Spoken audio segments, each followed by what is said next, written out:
Mình là em bàn phím cơ Keychron K6. Em này có cái keycap phong cách của Mario các bạn, Nintendo.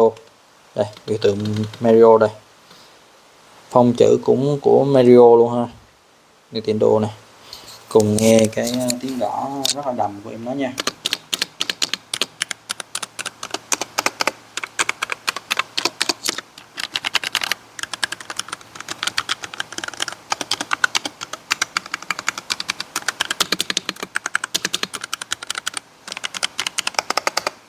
Màn hình rất là nhỏ gọn xinh xắn.